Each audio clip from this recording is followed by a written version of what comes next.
Hello there, ladies and gentlemen. I am the CHALL from CHAL Sport, your YouTube sporting network, and welcome to another video. We've got some packed content coming this weekend. Got the CHL Done Deal show coming up on Sunday, so tomorrow. We've got a lot of videos to come tonight from Doncaster Rovers. A lot of videos. There will be some more content from Rovers coming tomorrow as well, so stay tuned from that. Over the past couple of days worth of news, we've got stuff on the new kit, which of course I am modelling, and we've got some other content coming as well, but we've got a couple of nice interesting stories coming tonight. The first of these is a big breaking news story over the past few hours. The other one was one from the day before on a young player coming up through the trialling at Rovers, so that'll be coming in a separate video. But this first video is on a big story surrounding one of our senior players. Joe Dodoo has left Rovers by mutual consent. His contract has been terminated. Now, before we share my thoughts on this, make sure you do like the video if you've loved it. Comment down below your thoughts and opinions. Subscribe if you're new around here. Click the notification bell so you never miss a YouTube video. And for now, let's share exactly what is what on the Joe Dodoo situation. So it's quite simple really. Joe Dodoo has left Doncaster Rovers after his contract was cancelled by mutual consent. Rovers announced this afternoon that the 26-year-old contract's been cancelled, and this, of course, Dodoo scored 8 goals in 39 appearances during his tenure with the club after signing a 2-year deal, so his contract has been cancelled with a year to go. He has been linked with Walsall and Notts County this summer, but Rovers boss McSheffrey recently told the Free Press he had not received any inquiries about the former Leicester, Rangers and Wigan frontman. Rovers said we'll thank him for his efforts and wish him well in his future endeavours. And there was a strong hint at the end of last season that McSheffrey and Dodoo were not on the same page when it came to the forward's best position. McSheffrey said that Dodoo had the physical attributes to become the best target man in the league, but Dodoo responded by telling the media his most effective position was a wide forward. Now, of course, Rovers have already made 3 signings, taking the number of players to the squad up to 24 prior to Dodoo's departure, which takes the squad number down to 23. And McSheffrey did admit to the press that he asked to get players off the books maybe before strengthening further. He said if we want to get everybody that we want, then we may have to be creative with moving 1 or 2. We have done Harrison already, and we've already got the resource to do 2 or 3 more. If we were to do 5 or 6, we definitely need to be creative about balancing the books. The left back remains a top priority and is likely to use the loan market to bolster the attacking options. So that is the story on the Joe Dodoo situation.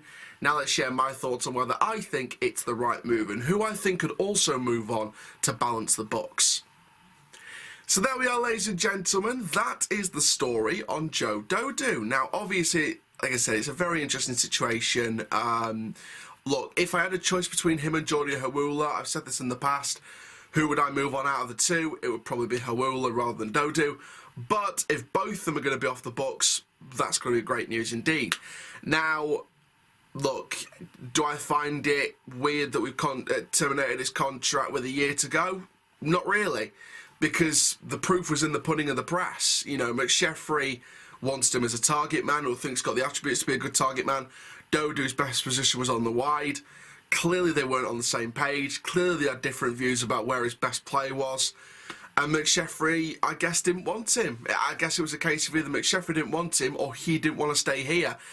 So the best thing Rovers could do was terminate the contract. I did say, if they don't want to be here, terminate the contract. I don't care how much it costs. So they terminate the contract, don't care how much it costs, and they go their separate ways.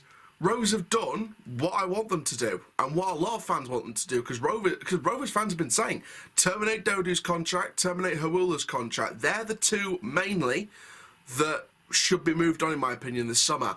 Quite a few people have said move Agard on as well. The reason why I'm against moving on Kieran Agard, for now anyway, is because he's just coming back from injury. I want to see what he does in pre-season when he's given the minutes that he's given.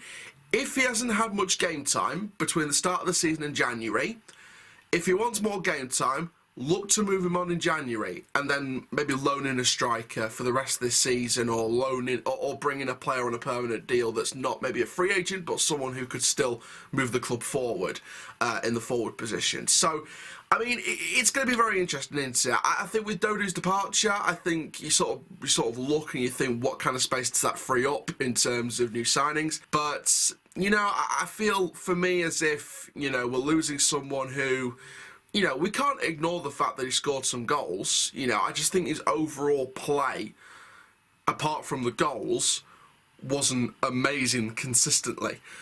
So, I don't know. I mean, will he go to Walsall? Will he go to Notts County? Will he go somewhere else? Will he go back to Scotland, maybe? Not with Rangers, of course, but, you know, somewhere else in Scotland. I don't know. But, you know, all I can do is just say best of luck where you go, Joe. And, you know, you came here, it didn't work. You know, it was nothing against the player personally, but I felt anyway that the signing was a panic buy, and I had my gut feeling that it wasn't going to last longer than a year. So in that respect, I could have seen this move coming at some point, but probably not today. We don't really use the weekend to announce much stuff, so I wasn't expecting anything over the weekend. But there we go. But yeah, I just, for me, when he started off as a panic buy a couple of days after the window under Richie Wellens, and you know, it just didn't feel right. It really didn't feel right at all. So you know, and he's not on the same page with McSheffrey either, so I didn't think it was going to last much longer. And you know, you know, he did mention when McSheffrey came out and said there was no inquiries for Dodoo, I was sort of thinking in my head, well, looks like he's probably going to stay and maybe try his luck on the wide front.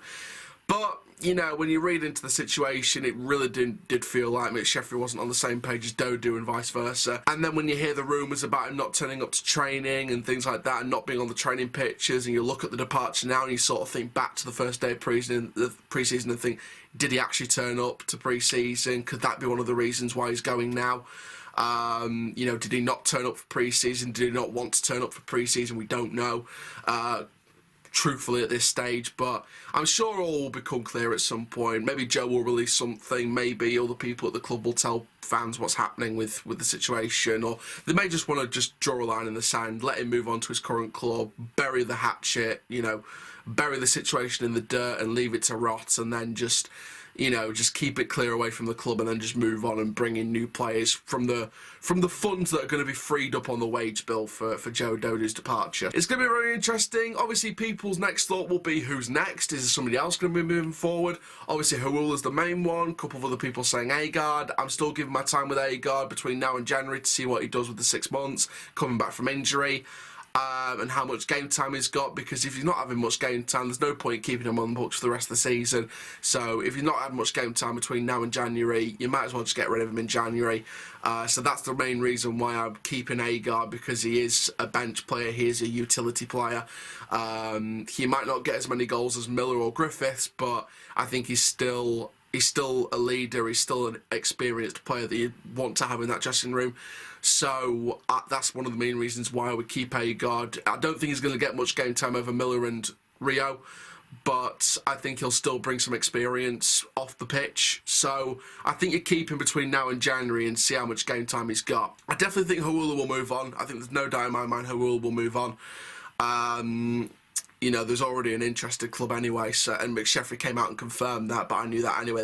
There was a club that was interested in him, but the early talk from fans and from news sources was, of course, Rochdale, but we don't know if Rochdale is still interested. There is definitely one club interested in Hawula still, but we don't know who that club is, whether it's Rochdale or someone else. But we will see on that situation. Obviously, you know, like I said, it's been a busy day. It's still been quite a busy day for news from Rovers today. And over the past 48 hours, you know, you got this, you got the story about Belly Conway, which will come up in a separate video. The news about John Norrie, who's this I think 14-year-old player from the Colchester Academy, I believe. Talk from Colchester sources that he's signing with our academy. Apparently he's going to be a very good player in a few years, and give him a few years he'll be one of the prime players. So again, could be a signing for the future. We don't know for sure yet, but we will see. But yeah, a few things coming up with Rovers, so quite excited to see what the future's going to be. But that is it for this video, guys. Make sure you do like, comment down below, subscribe. Like I said, click the notification bell so you never miss another video. Also, guys, please do put your comments down below. What do you think about this departure? Who should we bring in from the wage money freed up by Dodoo's departure and the cancellation of his contract? What do you guys think will happen with the money from that deal? Also, who else do you think we're going to bring in? I mean, I've said it on Twitter. I think me personally, we're going to bring in 1 or 2 left backs, a lone winger, and another centre midfielder, or 2 maybe. Bailey Conway, I think, could be one of them, which I'll talk more about in that video. But I think it might be one of them. But that's going to be it for this video, guys. Make sure you do like, comment, subscribe. And for now, I am the CHALL from Chelsea Sports. That is full time. Rovers till I die.